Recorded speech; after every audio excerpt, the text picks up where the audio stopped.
Hai, apa kabar semuanya? Semoga kabar Anda baik-baik saja.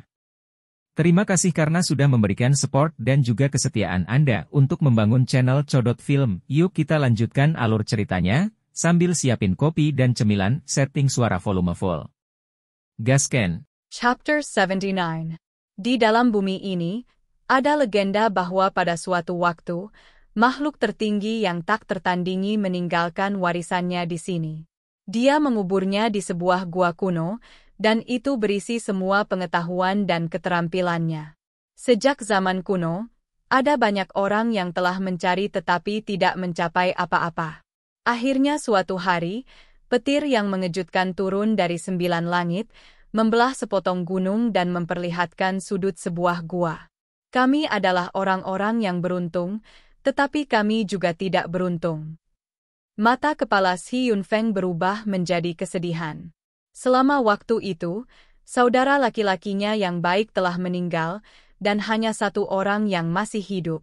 Hatinya dipenuhi dengan rasa sakit yang tak ada habisnya. Kami memasuki sekolah bersama dan mengolah teks tulang bersama. Untuk seorang anak yang berasal dari desa kecil, bakat saya dianggap cukup baik, dan saya mencapai alam bagian surgawi. Ketika guntur itu turun dari 9 langit, saya kebetulan sedang berlatih dengan saudara-saudara saya ketika saya melihat gua itu. Namun, disitulah malapetaka dimulai. Mereka menggali banyak buku tulang, tetapi mereka tidak bisa menggali ke dalam pintu gerbang gua yang sebenarnya, sehingga tidak mungkin untuk masuk ke wilayah inti. Berita itu bocor, dan mereka terus dikejar. Semua pihak yang berbeda bertindak dengan maksud mencuri koleksi buku tulang mereka. Mereka tidak tahu bahwa meskipun buku tulang ini sangat berharga, itu bukan warisan asli di dalam gua. Mereka mengejar kami dengan niat membunuh sepanjang jalan, dan kami melarikan diri ke jurang gurun besar, namun, tidak ada cara untuk keluar. Shi Yunfeng bengang. Kelompok saudara laki-lakinya meninggal satu persatu, dan dia harus menderita melalui banyak kesulitan. Hanya satu orang lain yang selamat bersamanya, dan hanya mereka berdua yang masih hidup. Ketika mereka kembali untuk mencari sisa-sisa, mereka menyadari bahwa waktu telah berlalu. Seolah-olah 10.000 tahun telah berlalu, dan tidak ada yang ada. Seharusnya kekuatan misterius dari teks tulang yang mengubur harta suci di bawah tanah, membuatnya melayang ke kejauhan. Tidak ada yang tahu di mana itu sekarang. Kepala desa menghela nafas. Meskipun semuanya berakhir seperti itu, mereka masih terus dikejar. Sekelompok bandit yang sangat kuat dan ganas muncul dengan roh penjaga mengikuti dari belakang, memaksa mereka untuk melarikan diri tanpa henti. Banyak peristiwa terjadi setelah itu, dan hanya setelah bertahun-tahun kami akhirnya membebaskan diri darinya. Kami kembali ke Stone Village dengan luka berat. Pada akhirnya, hanya dia yang hidup dan pria lainnya meninggal tak lama setelah kembali ke desa. Ketua tidak menjelaskan secara rinci tentang peristiwa masa lalu, tetapi pasti ada rahasia dan bahkan lebih banyak cerita yang dia sembunyikan. Mampu melarikan diri setelah dikejar dan dibunuh selama bertahun-tahun, dia secara alami bukan orang yang sederhana.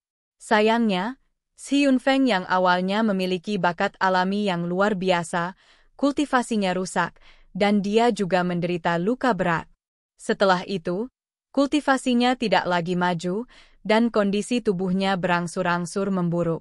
Ketika kami berada di depan gua itu, kami mengalami serangan tersembunyi yang melukai tubuh kami. Setelah itu, kami dikejar sampai luka aneh kami memburuk. Akibatnya, setelah bertahun-tahun, saya tidak bisa lagi dengan mudah mengaktifkan kekuatan misterius dari teks tulang. Si Yunfeng menggambarkan peristiwa itu dengan sederhana, tetapi mungkin untuk membayangkan bahwa dia menghadapi terlalu banyak bahaya selama masa itu. Dia hanya menjelaskannya kepada mereka dalam beberapa kalimat pendek tanpa merinci. Pada saat itu, kekuatan terkuat memiliki lebih dari 10 regu bandit ganas di bawah mereka, dan mereka bertugas mencari tanah suci makhluk tertinggi. Mereka telah muncul lagi, dan saya merasa bahwa mereka tidak pernah berhenti mencari sejak awal. Semua orang terkejut. Ini adalah pertama kalinya kepala suku mengungkapkan pikiran batinnya dan menceritakan rahasia sebelumnya. Meskipun singkat dan tidak terlalu rinci, itu membuat mereka merasakan suasana tegang dari pembunuhan yang mengerikan itu. Banyak kekuatan kuat berpartisipasi, dan selama tahun-tahun itu, mereka secara alami menciptakan situasi yang sangat berbahaya. Saya percaya bahwa tanah yang maha tinggi seharusnya masih berada di wilayah ini. Meskipun melayang di bawah tanah nanti, itu tetap tidak boleh terlalu jauh. Lingkar 100.000 li pernah dibantai oleh keempat makhluk besar itu, membuat seluruh tanah ini tandus dan tidak mampu menopang tanah. Jika ada yang ingin mencari jauh ke dalam, itu pasti akan sangat menantang. Namun, bandit ganas muncul sekali lagi, menandakan bahwa penemuan baru pasti telah dibuat, dan bahwa tanah ini tidak bisa lagi tetap damai. Bersiaplah untuk yang terburuk. Shiryun Fong memerintahkan. Dewa Willowu sedang tidur nyenyak, jadi jika bandit ganas menemukan tempat ini, mereka hanya bisa mengandalkan diri mereka sendiri. Sayangnya, Bibi Green Scarlet Eagle membawa Ziyun, Dapeng dan Xiao Qing untuk berlatih dan berkultivasi, jadi saya tidak tahu di mana mereka berada.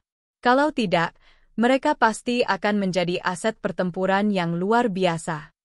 Si kecil menyesal. Situasinya bahkan lebih kritis daripada yang mereka bayangkan.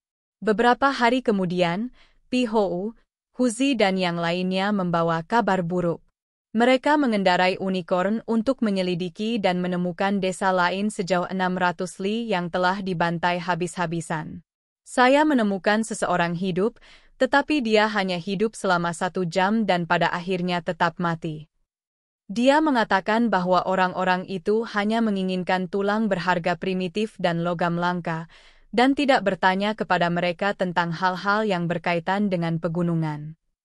Inilah yang dilaporkan kembali oleh anak-anak, dan kepala suku mengerutkan kening setelah mendengar ini. Mungkinkah aku salah menebak, dan mereka bukan bandit ganas yang sama dari belakang mereka? Tetapi orang-orang itu saat itu juga menjarah emas hitam. Setengah bulan kemudian, asap dan debu terbang ke atas kecakrawala, dan sekelompok orang yang mengendarai binatang buas muncul dan dengan cepat berlari menuju desa batu. Tidak bagus, bersiaplah untuk perang. Penduduk desa menjadi cemas. Si Linghu, Si Fei Jiao dan yang lainnya semua memegang busur bertanduk naga di tangan mereka dan membidik ke kejauhan. Mereka berdiri di pintu masuk desa dan mengamati sekeliling dengan ketat dengan tujuan melindungi desa dengan nyawa mereka. Ini adalah sekelompok orang jahat dan jahat yang telah merenggut nyawa banyak orang. Semua mata mereka memperlihatkan ekspresi jahat, dan dengan sekali pandang, mudah untuk mengatakan bahwa mereka adalah orang-orang yang tidak baik saat mereka bergegas di depan desa. Kalian sekelompok orang liar pedesaan yang ingin melawan? Serangan dari kita masing-masing akan membunuh dan mengubur kalian semua di sini. Seekor binatang buas menyerbu ke depan, dan seorang pria dengan bekas luka di wajahnya dengan dingin berbicara. Dia tidak menempatkan desa ini di matanya, dan aura kejamnya mengejutkan. Tidak banyak orang dalam kelompok ini, hanya sekitar 100 orang. Namun, mereka semua adalah orang-orang yang terbiasa berperang, terutama pemimpin itu, yang memiliki pemahaman yang kuat tentang kekuatan misterius teks tulang. Ong, ong.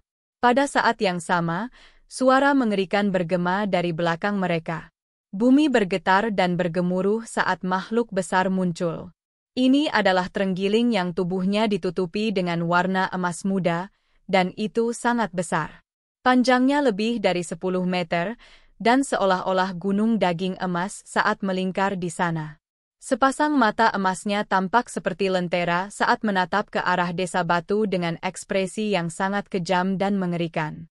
Setelah melihat binatang buas ini, hati semua orang membeku. Ini adalah roh penjaga. Bagaimana mungkin orang biasa bertahan melawannya? Roh penjaga biasa yang melindungi manusia akan secara permanen tinggal di desa atau kotanya untuk menerima persembahan orang. Itu tidak akan mudah pergi. Namun, Yang satu ini benar-benar pindah sendiri. Secara khusus, aura kejam Guardian Spirit itu sangat berat. Beristirahat di atas sisik emasnya yang ringan adalah jejak darah yang samar, menandakan bahwa itu pasti mengalami pembantaian yang tak ada habisnya. Itu bahkan memakan roh penjaga lainnya, dan itu adalah makhluk yang sebaiknya tidak diprovokasi. Perasaan tidak berdaya menguasai Si Linghu, Si Feijiao, dan yang lainnya. Begitu mereka melihatnya, mereka tahu bahwa mereka tidak memiliki cara untuk berurusan dengan roh penjaga yang panjangnya lebih dari 10 meter ini. Semua orang di desa akan mati sia-sia. Aura berdarah yang menakutkan itu, gelombang kekuatan yang mencapai langit, dan simbol-simbol menakutkan itu membuat semua orang menghormati kekuatannya.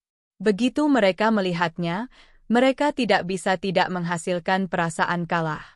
Apakah kamu merasakan kelemahanmu sendiri? Hanya sekelompok serangga, namun kamu secara delusi percaya kamu bisa bertarung melawan Hou asli. Mencibir pemimpin yang duduk di atas binatang buas itu. Singkirkan busur dan anak panah konyolmu. Apa yang bisa mereka lakukan? Mereka sama sekali tidak berguna. Jika Anda mendengarkan perintah kami tidak akan membunuh Anda. Orang lain tertawa sambil mencibir.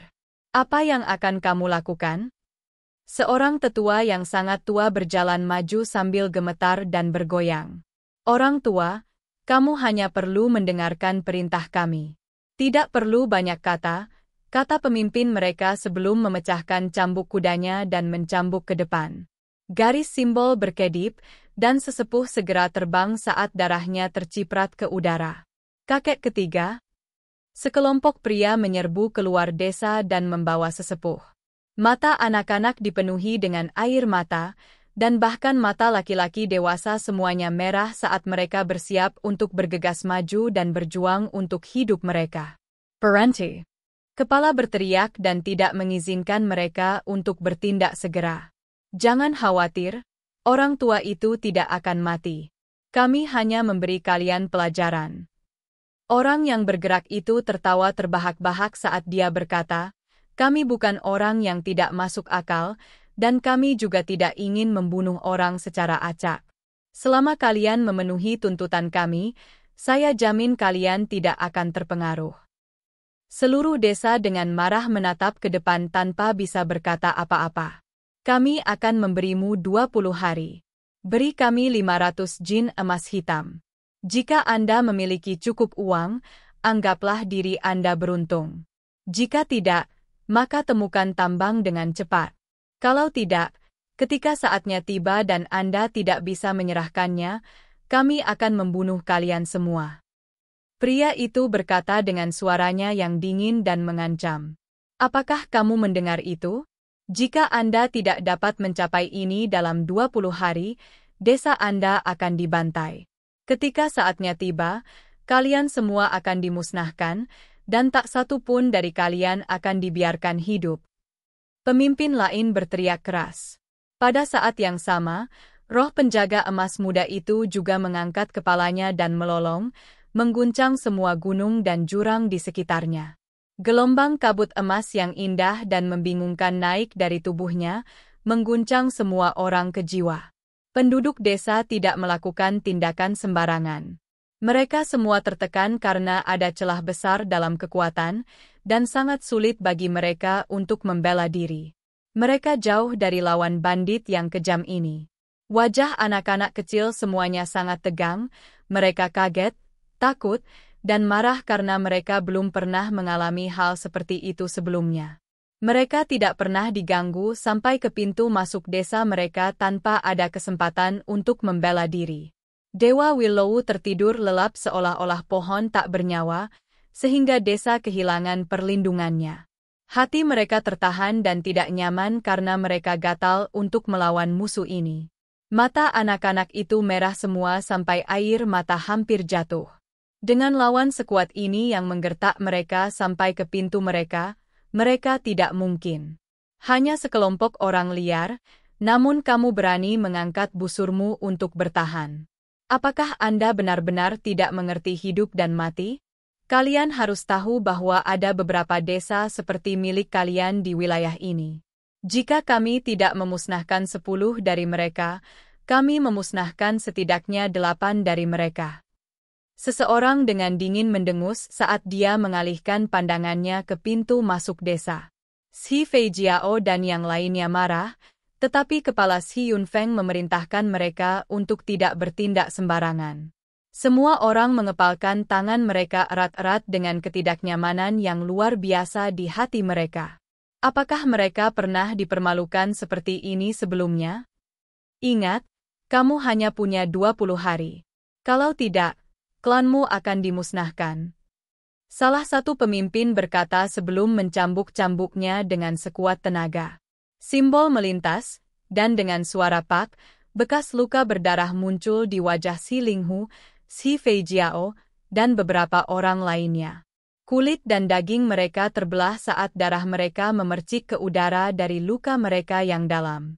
Sekelompok laki-laki berbadan sehat hampir akan menyemburkan api dari mata mereka. Mereka lebih takut mati daripada dipermalukan.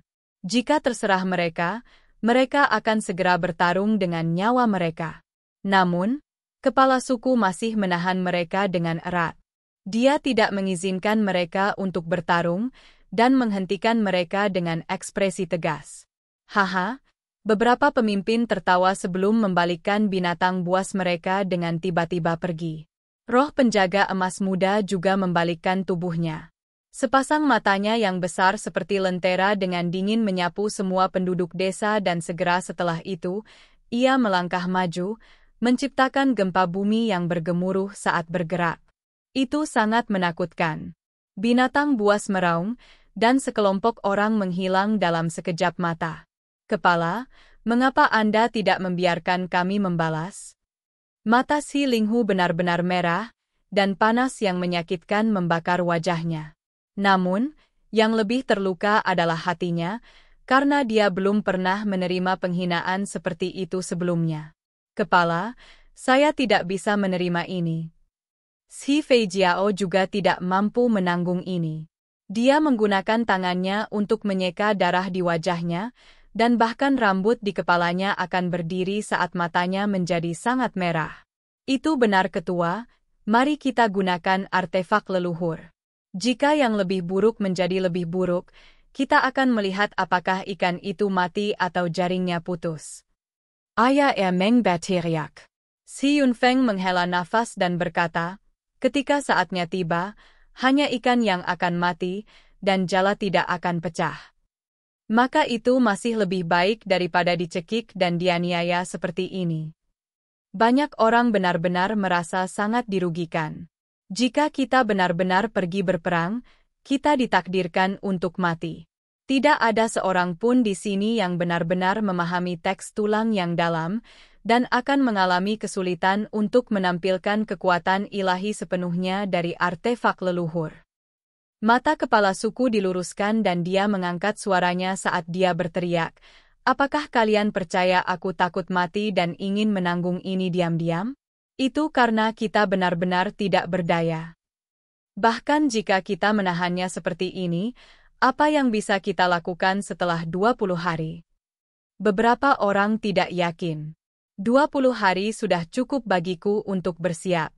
Ketika saatnya tiba, saya akan membawa artefak leluhur dan benar-benar memiliki perjuangan hidup dan mati dengan mereka.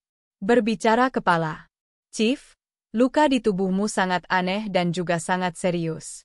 Anda tidak dapat menggunakan kekuatan teks tulang sama sekali. Anda tidak bisa mengambil risiko. Warga tiba-tiba panik. Kelompok itu juga memiliki roh penjaga yang sangat kuat. Tidak peduli berapa banyak dari Anda pergi keluar dan melawan, Anda semua akan mati. Namun, ketika saya siap, kita mungkin tidak sepenuhnya tidak berdaya, kata Xi Yunfeng. Kepala, kamu tidak bisa. Sekelompok air mata pria kuat hampir jatuh. Mereka tahu bahwa alasan mengapa kepala suku mencoba yang terbaik untuk menghalangi mereka justru karena dia tidak ingin mereka mati, dan malah menggunakan hidupnya sendiri sebagai jaminan. Kakek kepala, air mata anak-anak menetes. Ketua kakek, Berikan padaku. Aku akan menangani mereka. Pada saat ini, si kecil membuka mulutnya dan menunjukkan tekadnya. Kamu tidak bisa. Ada celah besar antara setiap level di alam Heavenly Passage. Bahkan jika Anda menerobos ke alam itu, Anda masih tidak bisa melawan mereka dalam waktu sesingkat itu. Selain itu, mereka masih memiliki roh penjaga itu. Ketua menentang keras. Aku hanya ingin menerobos mereka dan melawan mereka di sana, tapi para bandit ganas memberi kami waktu 20 hari, dan aku merasa itu sudah cukup bagiku untuk mencapai level sempurna. Aku bisa berurusan dengan mereka. Pria kecil itu dengan hati-hati berkata dengan tekad yang tak tergoyahkan. Oke guys, jangan lupa like, comment, share, and subscribe di channel Codot Film. See you next video, peace out and bye-bye.